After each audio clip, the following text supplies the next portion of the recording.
Leaving the EU would mean difficult and lengthy negotiations that could take years to complete, peers say. The Lords EU Committee said determining the rights of 2 million UK nationals living in the EU would be a complex and daunting part of exit talks. While they do not recommend a vote either way, peers say trade deals between the EU and non-EU states take between 4 and 9 years on average. Leave campaigners argue a UK-EU treaty should be wrapped up in 2 years.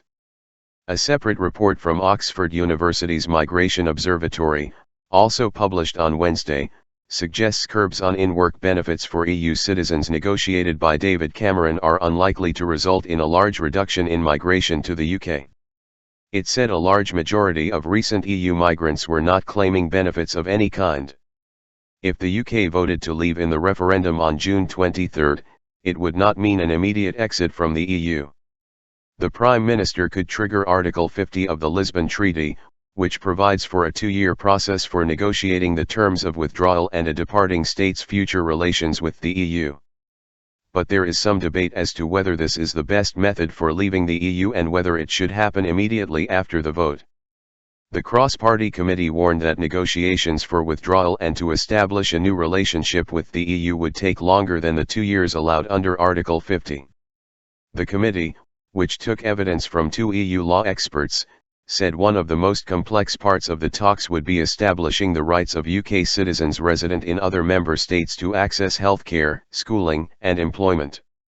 The negotiations, it added, would also have to deal with the reciprocal rights of EU nationals living in the UK. Torpedoes claims. "We don't take a view on whether the UK should leave the EU or not," said Lord Boswell, the former Conservative minister who chairs the committee. "But it is clear that if that's what people decide, withdrawal would mean difficult and lengthy negotiations. It's not possible to predict exactly how long it would take, but comparable international trade deals have taken on average between 4 and 9 years. Peers also say the process of reviewing and disentangling the UK from EU law would take years to complete, with the government having to assess which laws it wished to keep. Vote Leave, the official group campaigning for an EU exit, said the UK faced a choice between handing more money and power to Brussels or to take back control.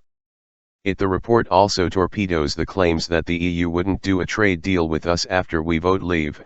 It's in everyone's interest on all sides to strike a deal after the UK takes back the power over trade.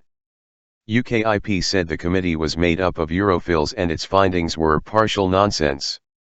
Remain campaigners argue there is no guarantee that expats living in the EU would be able to stay in the event of Brexit.